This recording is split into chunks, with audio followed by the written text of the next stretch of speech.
Today we are talking about being a hybrid athlete in middle age. I am not middle-aged. Oh, sorry. You're middle-aged.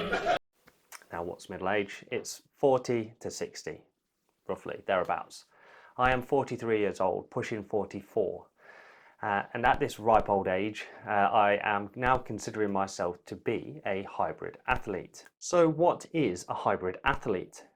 It's a bit of a buzzword used to describe training a certain way or a collection of ways, right? In the old days, you would have old school strength training and old school cardio. Endurance is sort of over here, strongman, and there's lots of little bubbles. Now, hybrid training is a combination of sort of all of them, sort of the best of each of those sections. And I have over time tried each of these particular bubbles, and I think now in my 40s, having this nice balance under the banner of hybrid fitness, it just creates a really well-rounded fitness and sort of physique. My eyes are up here. I'm not a piece of meat. Just to sort of tell you a little bit about myself, I am a father of 2 young children. They take up an enormous amount of resources day to day. I have a full-time job with the fire service. It's a sit-down job, don't get too excited. And I run a YouTube channel, which again takes an enormous amount of time. I'm a very busy guy. It's hard to then consider myself someone who needs to train just about every day in one form or another. So this video is just to show people that you can be a hybrid athlete with all this other stuff sort of going on in your life. But how did it happen for me? How did it start for me? And how do I find myself up to my neck in hybrid sports these days? So I guess I need to start with the how. The how is this possible question? With such a busy life and so much going on, how do you become a hybrid athlete?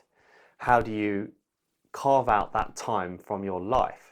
I think the easiest answer to this is mindset, right? That's an easy sort of buzzword to throw around, but all it means is how you look and prioritize things. Look at and prioritize things. Now, I've always looked after myself. I started training when I was young. I had the epiphany early. I was overweight and have conquered that, and now I'm an athlete kind of storyline behind me. When I was 17, I realized that I needed to train in a gym to look a certain way, to be a certain way, and that stayed with me. It's built into me now. And that mindset is important. Let me explain. Some people make excuses not to do things. Some people give up halfway through doing things. Some people can't even be bothered in the first place to even consider doing exercise or work. Now, exercise and by extension health and self-care has always been at the top of my priority list, because if those things are not right for me, everything else is not right for me. It cascades down. I need to be right for everything else to be right. That basically means that I have to prioritize exercise at the very top of my priority list. Now, to put it in simplistic terms, that means prioritizing it as high as eating, as sleeping, as working, as going to school. It has to be there. It's not something I can excuse away. It's a non-negotiable. It has to happen each and every week. It has to happen, right? And by making it a non-negotiable, you do away with the excuses. You could not simply excuse not going to work or not eating or just, oh, I don't feel like sleeping tonight. Those things are non-negotiable for a reason. You have to do them. So that's how I look at exercise, all right? So my story starts when I was 17. I went to the gym for one purpose only, and that was to get girls, right? Okay, I would exercise to look a certain way. I didn't know what I was doing. I would bumble around the gym. My workouts were unstructured. Oh, yeah. Yeah, now I'm feeling it.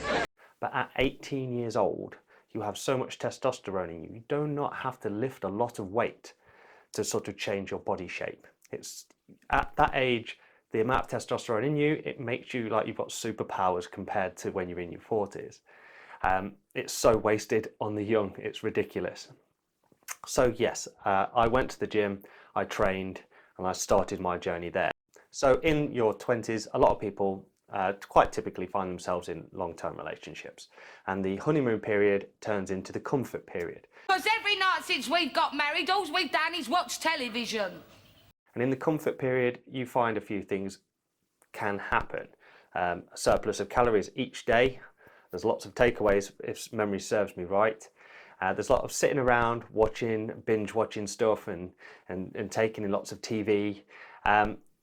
Chances are if you've moved into a house, you're trying to save money, and a lot of that means not going out anymore, but rather ordering in. A lot of blokes, and possibly women, struggle to maintain their fitness. As time passes and you end up buying houses and cars, some people start settling down and having children, there's lots of reasons to stop training. And I maintained my training throughout these phases. In fact, it was my solitude when things got difficult, in gaps between relationships and gaps between jobs. When life gets difficult, training is the one thing that will always be there. In my 30s, I leaned more towards strength, top-end strength, strongman training, bodybuilder training. In fact, cardio became the dirtiest word I knew at that point. Never, ever, no matter what somebody says, don't ever do cardio. Because it was seen as a way of just destroying goals and gains, blah, blah, blah. It was very gym bro in its orientation, but yeah, so I gained a lot of weight. So when inevitably around 35, I decided to move away from this kind of training. There was only one thing I could do to lose that weight, and that I could think of anyway, and that was to run. It seemed the most efficient way to lose that weight. So I joined a running club, and it was one of those pivotal moments in my life, one of those decisions that changed everything. As my running got better, I became more and more interested in OCR racing and things of that nature. That expanded later to adventure running and things like that, long distance, challenge-based runs. And I got a lot of satisfaction out of taking part and completing those things. And there's loads of that content on my channel. If you just look back through my videos, you'll see some of it. I then was in great shape. I was in great running shape. I was doing great on my times. I had this sort of side hustle of the OCRs and the adventure running, and it was all going great. And that leads me up to my 40s. Now, as I approached my 40th birthday, I started to look around for things to do in the winter. Typically, the adventure running and the OCRs and all of that died down in the winter months, and it leaves this big gap, sort of around that gluttonous time of year when you need something to focus on other than eating cheese. So I had a little feel around, and a few adverts were thrust at me. When you start browsing the internet for these sorts of things, adverts descend on you from all sides. And one such advert was Hyrox. Now, Hyrox is my very first taste of hybrid sports, certainly in the event style capacity, okay? So I signed up almost immediately with just 3 weeks to go before my first event, and paid, and I went. Hi everyone, today we are at the Manchester Convention Centre for Hyrox. And I thought I would be brilliant at Hyrox. I thought I'd be amazing at Hyrox, right? Because I was a good runner, I was pretty strong. Why couldn't I put these things together and just do it? So I went there, and I was completely humbled by that first experience. I was wrecked. I didn't do too bad in time, but I was nowhere near what I wanted. And in that moment, as I finished, I realized I wasn't anywhere near as fit as I thought I was. It was brutal. I was adamant that I was going to come back and beat that time. As soon as the very next event, I was going to come back and beat that time. In that gap, I committed heavily to the training. I committed to the diet, I committed to the running, I committed to the standards and exercises that you do, in addition to strength, aerobic and anaerobic exercises. And I went to that event in loads better shape, and I hadn't realised it until I sort of looked back at photos from one to the other, how much my body had changed in that time. So what's the big difference between being a 20-year-old and being, say, a 43-year-old? There's lots of differences. For a start, my body is 23 years older. It's running on about 20 to 25% less testosterone, which is really important when building muscle. So you have to work that much harder to get it in the first place. Similarly, it is lost quicker than when you're in your 20s. Muscle just seems to evaporate. You only have to be away from the gym for about 2 weeks before you feel like a wet noodle again. Recovery, that's a big one. It's true that it takes longer as you get older to recover from certain things. And a Hyrox event, if I go all in, could take me 3-4 days to fully recover from it before I'm prepared to go back to the gym. So one of the biggest differences between, say, being a 20-year-old and being a 43-year-old is the responsibilities. A lot in life changes in 23 years. So just to sort of pop out a fully formed hybrid athlete, it's not going to happen. You've got to take a look at your life and figure out all of the obstacles that are in it. So now I found myself with a family. I have a wife, I have 2 young children and a dog. And I have to factor those guys into everything. It's very easy to find yourself in a routine, a sort of an everyday vortex of doing the same things over and over and over again. It's important that exercise occurs within this routine. So you have to get a little bit creative, right? Sometimes you have to get up early, sometimes you have to give up your lunches. Me and my wife Holly, we have to take it in turns at the gym. We get 1 day a week where we get childcare in which we can train together, else we would train together all the time. You have to sort of find those spaces, and if those spaces don't exist, you have to make them. It's very easy to use the I don't have time excuse, but if you spend 3 hours in front of the TV and 3 hours on your phone every single day, you've got plenty of actual time.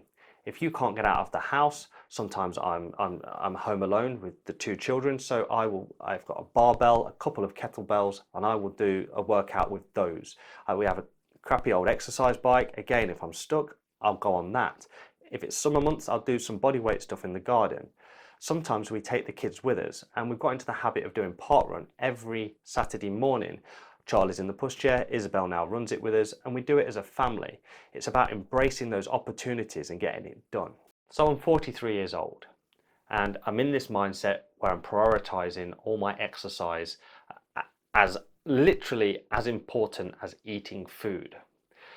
As I move forward, I'm in a place where I'm really happy with my fitness and physique, but I want to hold on to it for as long as possible. I don't just want to let it all dribble away. I don't want to have to go through all of that ascent back to acquiring it again. So it's about maintaining it. And one of the ways I do that is to sign up to multiple events each year, not just Hyrox, not just Dekas, but rat races and nuclear races and wolf runs and Spartan races. It's about creating an interesting year every year, having waymarked goalposts, not just having one goal at the end of the year to get to, because the second you pop out of that, you'll feel like you've finished. It's about having the next one and then the next one and the next one. It focuses you, it focuses your training, it creates less opportunity to make excuses. You get to the gym every time you're supposed to. Go to the fucking gym. Go to the fucking gym. I see you. Now, if you're thinking about starting this journey to become a hybrid athlete, then the very first obstacle is the mindset. Simply shift how you prioritize training, how you prioritize health. Just make sure it's in column 1 rather than column 4. Prioritize it right at the top there with breathing, and you won't go far wrong. Everything else will cascade down positively if you are well, with the goal of just making your life healthier, prolong how long you live. Ultimately, for everyone, living a healthy, long life is the ultimate goal. Seeing your children and your grandchildren grow up is where you want to get to. And I guess that's where I want to get to. So that's where I'm going to leave this video. Thank you for watching. Please leave some comments down below about your constraints or how you solve these problems. If you're a hybrid athlete already, just pop some comments down below. It's good to start a conversation. Thank you for watching. Please give the channel a subscribe, and I will see you in my next video or at the next event. Mart out.